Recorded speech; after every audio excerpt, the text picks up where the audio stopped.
Before you watch this, remember, this isn't about party politics. This is a sitting member of Congress looking the FBI director in the eye and telling him he's the most unqualified person ever to hold that position, and then backing it up with evidence. No, man, there has been so much today, and I truly don't know where to start. So I'm just going to make sure that we start off with a few facts. So a couple of facts that we need to make clear for everyone is that, number one, Director Christopher Wray, when he was appointed to be the head of the FBI, was appointed by Donald Trump. Now, I will agree that I definitely take issue with a number of decisions that Donald Trump makes, especially when it comes to the people that he decides to appoint to very important positions, including this one, because I did have to make sure that I wasn't going crazy. But when I say that you are the least qualified FBI director in the history of the FBI, that is real, because you are the only one that never even served with the FBI prior to joining, yet we are supposed to believe that you are the greatest thing since sliced bread. I didn't ask you a question. Now, what I want to go through is to talk about why you are a failure and why, honestly, we just need to tell you bye-bye. I know that you got a little upset and you put on your show for your boss because it seems like you're trying to save your job when it came to talking to Senator Booker yesterday. But let's go through some of your failures.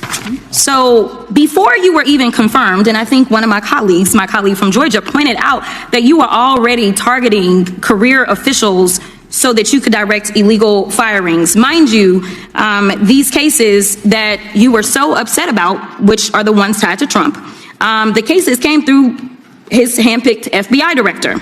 And frankly, when people sit around and say things like, oh, you know, we're happy because now we feel safe, I don't know who feels safe in this country except for the white supremacist, because I specifically as a black woman definitely don't feel safe. And frankly, my colleagues have been real nice to you today, and I applaud them, but I don't have the same demeanor because I know that multiple colleagues on this side of the aisle have faced death threats. In fact, somebody tried to kill one of my colleagues, and frankly, I don't know if this FBI or under your leadership, if those people would have been caught. I don't have any confidence in you. And if we start talking about the reasons that I lack confidence, we could start with you not just wanting to acknowledge some simple facts. Simple facts like the vast majority of the threats are coming from right-wing extremism. And I know my colleagues have tried to stress this, but I decided that I would maybe do it in a different way. Number one, I have a couple of UCs. Kim Buck, one of multiple Republicans receiving death threats for voting against Jim Jordan as House Speaker. Without objection. Another one, Republican lawmaker says she received death threats after voting against Jim Jordan in Speaker's race. Without objection. In addition, there was another one from another colleague who now is leaving Congress because they said that they were calling his wife anonymously and threatening her life to the extent that she ended up sleeping with a firearm. Without objection. Okay, so here's the deal. How are we supposed to have confidence when you're sitting up here telling the Senate yesterday that it will take you 14 years before you can get the FBI fully staffed to do their jobs? You're also now redirecting resources so that they can go and play ICE agents on the streets. You're getting rid of your most qualified people, and even when it came down to somebody that you consider to be a friend, you were posted up having some fancy dinner to the extent that you posted not only once erroneously, you posted twice erroneously as it relates to catching somebody, and then you want to go and say, let me take a victory lap, because honestly, if it wasn't for parents deciding that they were going to turn in their child, it seems like y'all wouldn't have got there, even though he literally confessed online. So I'm confused about what it is that the FBI is doing except for trying to put on a show for The Apprentice, or whatever you want to call him. The day after all of this took place, there was domestic terrorism that was taking place at HBCUs. They were targeted. Yet I didn't hear anything from the FBI about what was going on. And again, black people kept saying, how did we end up in this? Because the numbers are so very clear that white supremacy is a problem. And honestly, I've not heard anything out of you today that makes me believe that you're going to do anything about the white supremacy problem. The one that is leading to children being killed, children being shot, as well as members of their community as their... The gentle lady's time had expired. That was Congresswoman Jasmine Crockett. But what just happened wasn't a heated exchange. It was a reckoning. Crockett didn't come to the hearing to perform or make headlines. She came to tear down the illusion that Kash Patel is some kind of reformer in law enforcement. She said what many have been thinking, but few have dared to say out loud, that he's the least qualified FBI director in the Bureau's history. And then she proved it. Here's the context.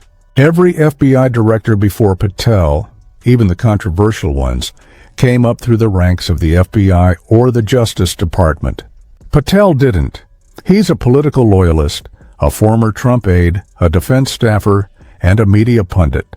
He's never spent a single day as an FBI agent, investigator, or field supervisor. Yet today, he leads the most powerful law enforcement agency in the United States. Crockett's argument wasn't just about his resume, it was about trust.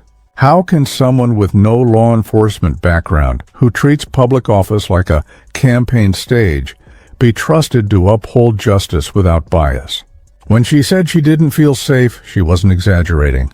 She was telling the truth as a black woman in America and as a member of Congress, who's watched colleagues face death threats while Patel downplays the rise of right-wing extremism. She even cited examples from Patel's own political circle, Republican lawmakers who received threats after breaking with Trump. Her point was clear. These threats aren't about party.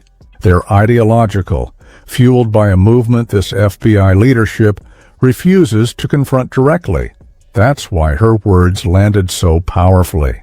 She tied Patel's failures to the safety of real people, students at HBCUs receiving bomb threats, families of lawmakers sleeping beside firearms, and communities terrorized by white supremacist violence. Crockett wasn't just calling Patel unqualified. She was warning that his unwillingness to name the threat is putting lives in danger. Then came the issue of priorities. Under Patel's leadership, the FBI has reportedly redirected agents to act as ICE enforcers instead of focusing on domestic terrorism and hate crimes. He's fired career officials, gutted experienced teams, and turned national security into a loyalty test. Crockett pointed out how absurd it was for Patel to celebrate arrests that only happened because parents turned in their own children. That wasn't a sign of effective law enforcement. It was proof that the public is stepping in where the system is failing. But perhaps the most telling part of the hearing came right after she finished. A Republican member quickly dismissed her, saying she was auditioning for MSNBC.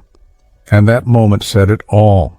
When women of color in Congress demand accountability from powerful men, they're mocked as performers instead of recognized as truth-tellers.